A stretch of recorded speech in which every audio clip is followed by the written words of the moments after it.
大家好，歡迎大家繼續收聽懶人多口水，懶人多廢話，我係保羅。今日所講嘅題目呢，唔知大家有冇遇過呢？唔係遇過，有冇諗翻起啊？以前讀小學啊、中學嘅時候呢，有啲校規啊或者規則啊，覺得好無謂、好無聊、多餘嘅。我有即係小學同中學都有啦。咁小學嗰陣時呢，我學校比較嚴厲啲嘅。我相信都冇乜人聽過，除非你讀嗰間學校啦。如果有啲學兄學弟啊，歡迎同我一齊交流下。咁以前讀小學呢，佢有一個動作喺早會嘅時候，就喺早會嘅時候好中意講嘅，就係咩呢？修飾、預備同立正。咁我相信大家聽完之後一頭霧水，咩叫修飾、預備、立正呢？咁呢個係一套動作嚟嘅。立正好簡單啦，即係企直啊，兩隻手擺喺大髀側跟咧就立正啦，即係好似當兵咁啦。咁修飾係咩呢？修飾咧就大字腳，手咧就擺腰後邊，咁隻手好似隻雞翼咁樣啦，三角形咁樣修飾。預備咧就係將隻手咧就放喺pat pat 嘅位置啦，咁預備，然後就立正，即係呢一套嘅動作，修飾、預備、立正。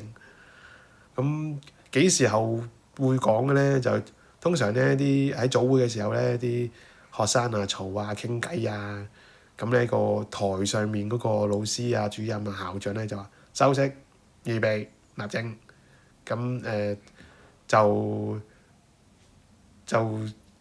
即係希望就有紀律，唔好嘈。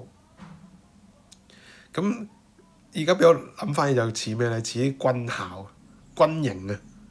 士兵啊，啲操兵咁樣，修飾、預備、立正，咁啊全部安靜啦，唔好嘈啦，繼續聽我講嘢。諗翻起咧，真係覺得好可笑。咁我相信都係因為即係以前個時代背景啊。咁以前有同黨啊，即係黑社會啊，或者啲比較雜啊。因為我個學校咧就喺牛頭角嗰邊嘅。咁嗰陣時就其實我讀書嗰時都冇咁亂嘅，只不過可能再之前又亂啲，然後就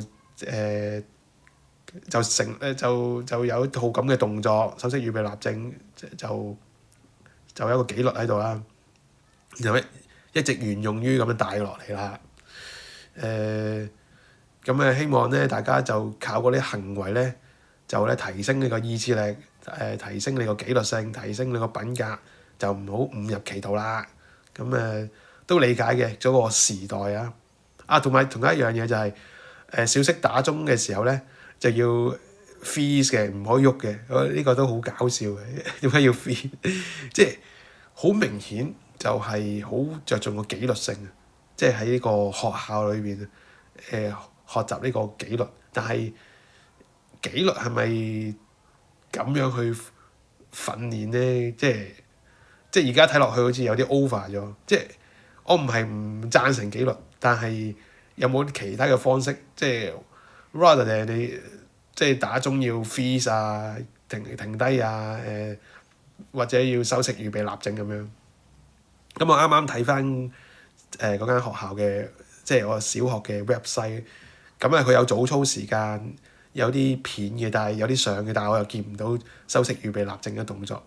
咁如果有啲學兄學弟知道最 update 嘅情況咧，可以留言話俾我聽，仲會唔會有修飾、預備、立正呢一個紀律嘅操作啊？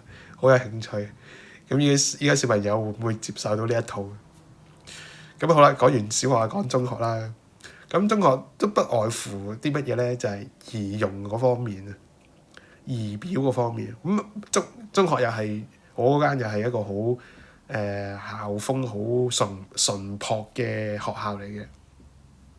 純樸即係咩咧？即係咧男仔滴水咧就唔可以掂到耳仔啊，唔好留長頭髮啊。女仔咧即係校服裙咧要及膝啊，要着打底裙啊，着 P 褲係唔得嘅。咁樣睇，即係睇翻轉頭，其實又係即係冇比較冇傷害，啲唔 make sense 啊！你見到啲外國啊，甚至乎香港有啲讀國際學校嗰啲學生啊。咁如果你話女仔要着打底裙，唔可以着 P 褲，咁其實個功效一樣嘅啫喎。你着打底裙同埋着 P 褲，其實就係防止走光噶嘛。咁着 P 褲咪就係防止走光咯。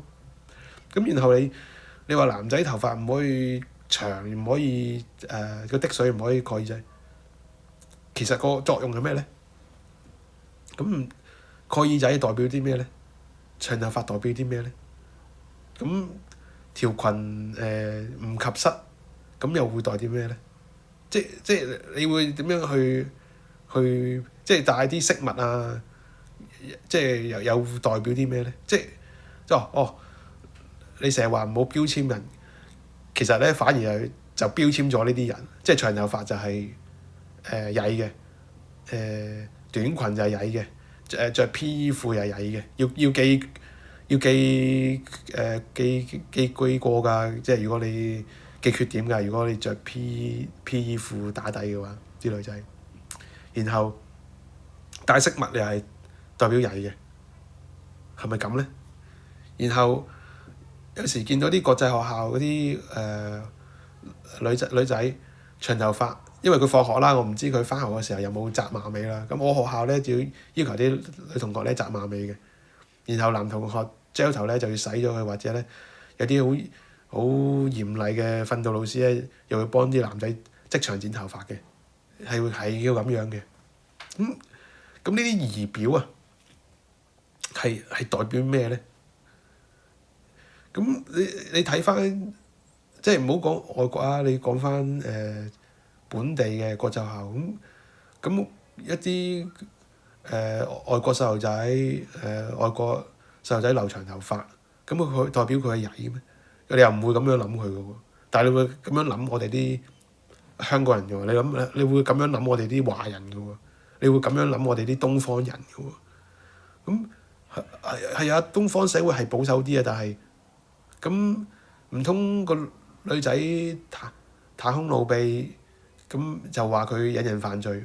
咁係咪即係代表東方人、代表華人係冇克制嘅咧？即係見到一個人袒胸露臂咧，你就引人犯罪啦！即係我哋係冇乜自制能力嘅東方人咧，係唔夠自控力嘅，就會去犯罪㗎啦！見到一個女仔袒胸露臂，係咪咁咧？即係點解我哋嘅儀容外表係要咁？即係到今時今日，我相信啦，到而家都係即係冇乜點變啊！呢啲校規啊規條都係咁嚴厲嘅。即係我相信普遍中學咧都係要依家裙要及膝，男仔唔可以留長頭髮。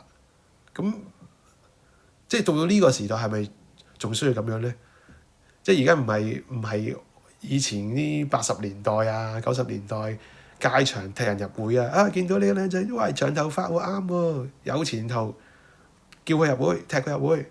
呢個女仔掂啊，着短裙又踢佢入會，係咪咁樣咧？即係而家係咪呢個年代咧？係咪？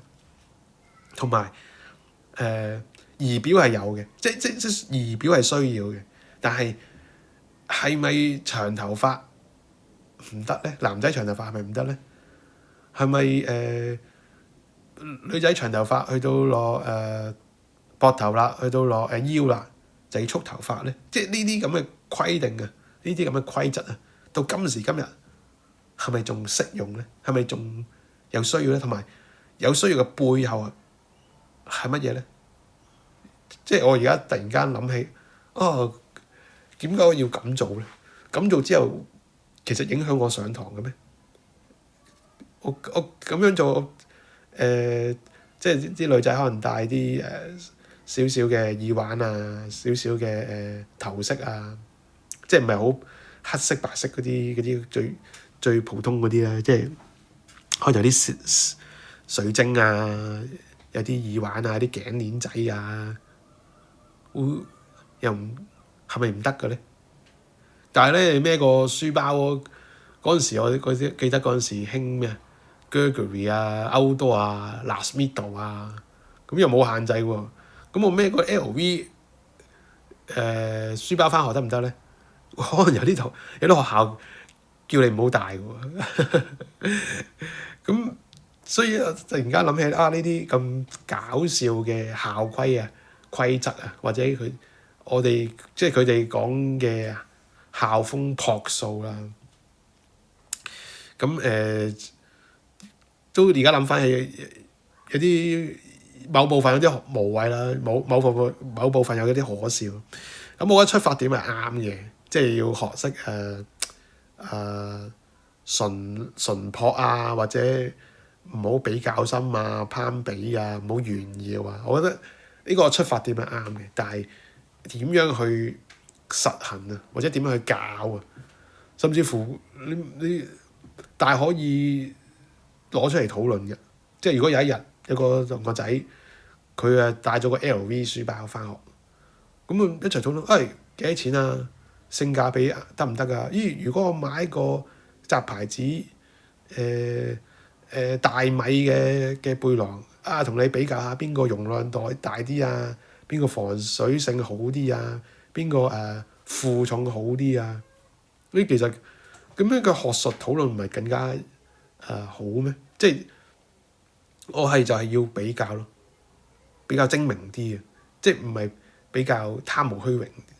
咁呢個都好積極、好正面嘅。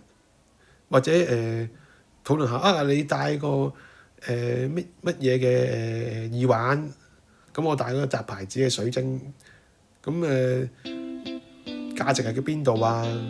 粒石嗰個折射率係點樣啊？呢啲都可以好好討論嘅，係咪？唔知大家有冇記得一啲中小學嘅校規，又覺得好無聊、好可笑呢？歡迎大家同我一齊交流下。今集係咁多。